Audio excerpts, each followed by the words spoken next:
jéggalu ci yéex a commencé bi dafa am seen collègue yoo xam ne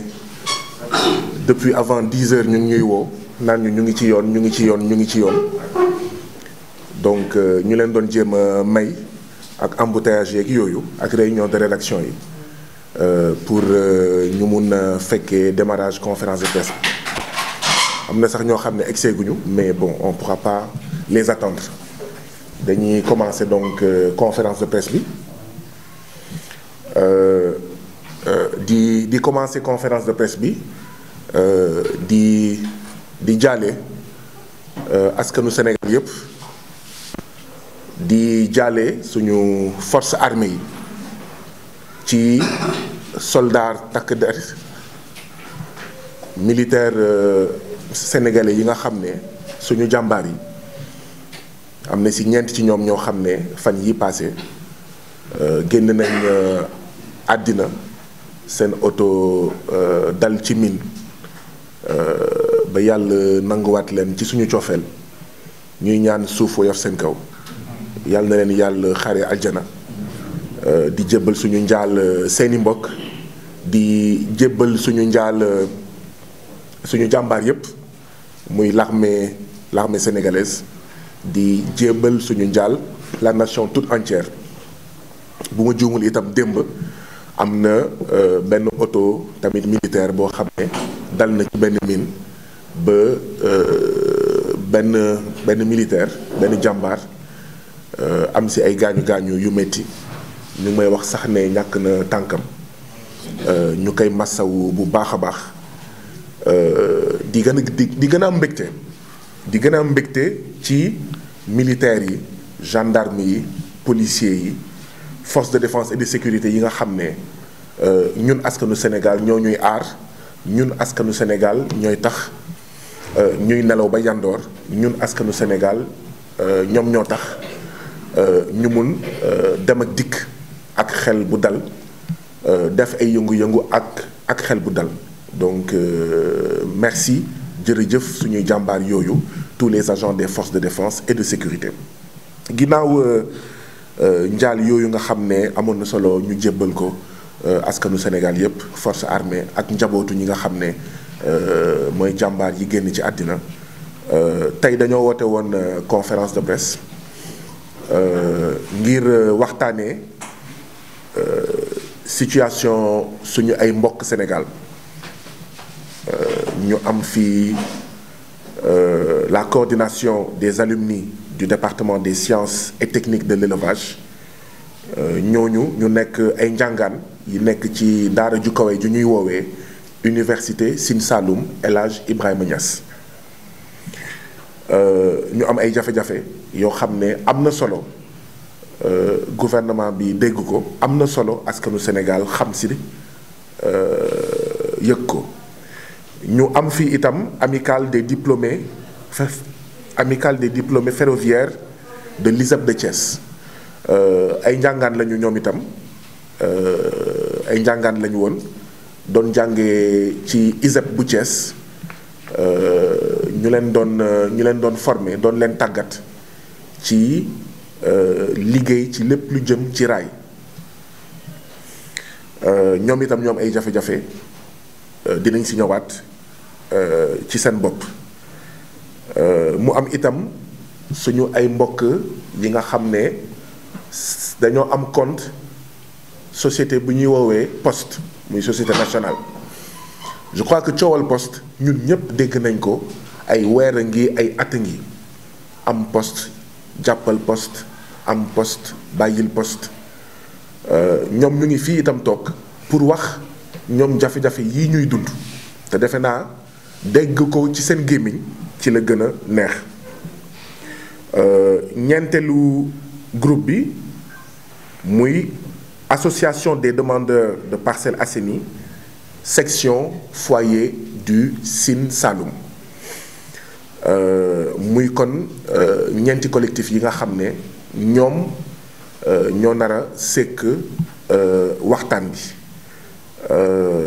maa ngi doon wax sànq balaa ñoo commencé xaw ma ndax man maa war a commencé wala man maa war a maanaam daaneel mais foog naa ne xëy na ñu bàyyi leen ñoom ñu commencé waxal seen bopp seen jafe-jafe après man ma am li ma ci sànni defe naa moo ci ëpp solo donc xam naa ne noonu lañ ko nar a defee ku ci nekk ay porte-parole am dina jël kàddu gi wax seen jafe-jafe man naa ci àdduwaat ñoom bu ñu parewee waaye bu ma ci àddoo ba pare naa ci sànni benn tomb muy tomb boo xam ne ay fan a ngi ay semaine a ngi maa ngi ciy bind te defe naa ne que nekk na tomb bu am solo muy coowal 136 milliards yoo xam ne réer na ne may ku ko réeral du kenn ku dul gouvernement bu Sénégal naa ci dellu si ak fi réew mi toll ak jafe-jafe yi ma wax ne suñu mbokk yi fi nekk dinañ ko fi wax ak yeneen jafe-jafe yoo xam ne yéen ma ko gën a xam suñu askan di ko jànkoonteel bés bu nekk mu am coowal 136 milliards dañ doon wax naan Aliou Sall sama 400000 waaye defe naa bu ma waxee ba noppi di ngeen comprendre ne askanu Sénégal war na ne président Macky Sall suñu 136 milliards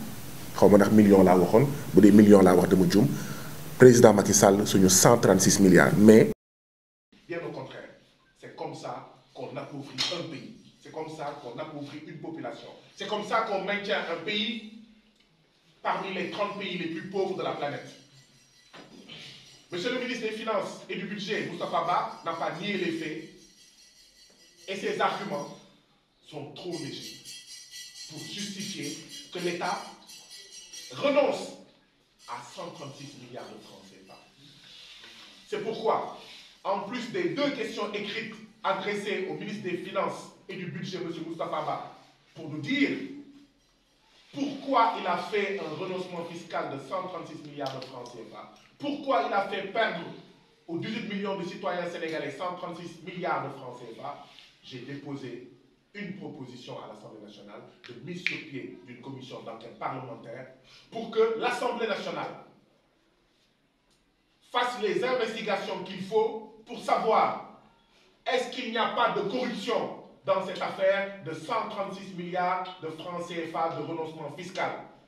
Est-ce qu'il n'y a pas une affaire de dessous de table dans cette affaire de 136 milliards de francs CFA? Est-ce qu'il n'y a pas une affaire de backchiche dans cette affaire de 136 milliards de francs CFA? Parce qu'on ne peut pas accepter qu'on fasse un cadeau fiscal de 136 milliards de francs CFA à une entreprise qui a distribué à ses actionnaires la même année en 2022 300 milliards de francs CFA de dividendes. S'il y a un cadeau à faire, c'est au peuple sénégalais et pas à une entreprise qui peut donner à ses actionnaires des dividendes de 136 milliards de francs CFA. Et je vous rappelle, régulièrement à Kédougou, il y a des manifestations des populations pour dénoncer le dénuement de leur village, le dénuement de leur commune. Des manifestations très violentes qui finissent par des arrestations et des emprisonnements. Comment peut-on être dans un pays où la région où il y a de l'or, qui est la région de Kédougou, est une des régions les plus pauvres de la planète? Et vous donnez 136 milliards de francs CFA de cadeau fiscal à une entreprise qui distribue 300 milliards à ses actionnaires. Je voulais en informer fortement, énergiquement le peuple sénégalais pour dire que même si nous allons à une élection présidentielle dont les enjeux et les défis sont importants, cela ne doit pas nous faire oublier et savoir que le gouvernement est en train de gérer nos ressources et notre argent d'une manière inacceptable, antidémocratique, pas transparente. Et ce n'est pas parce que nous allons vers une élection présidentielle importante qu'on doit oublier les problèmes des épargnants de la Poste et des travailleurs de la Poste qui souffrent que depuis 3 ans, ces épargnants de la Poste ne peuvent accéder à leur argent. Travailleurs de la Poste qui souffrent de la dégradation de leurs conditions de travail. Ce n'est pas parce qu'on va à une année électorale qu'on doit oublier les sortants de l'ISEP de Thiès, où on a l'impression que cet ISEP forme des chômeurs. Ce n'est pas parce qu'on va à une année électorale qu'on doit oublier la situation des sortants du département des sciences et techniques de l'élevage de l'université Sine Saloum El Hadj Ibrahima Niass, qui sont formés à ne rien faire, qui ne peuvent pas travailler, parce que tout simplement, l'État a oublié d'ajouter leur diplôme au diplôme des sortants de l'école vétérinaire de l'UCAD, de l'école vétérinaire de l'université Gaston Berger de Saint-Louis et de l'école vétérinaire de l'université Alioune Diop de Bambey. Pendant 3 ans, vous formez des gens et pendant 3 ans, vous n'accréditez pas leur diplôme. Nous ne devons pas les oublier.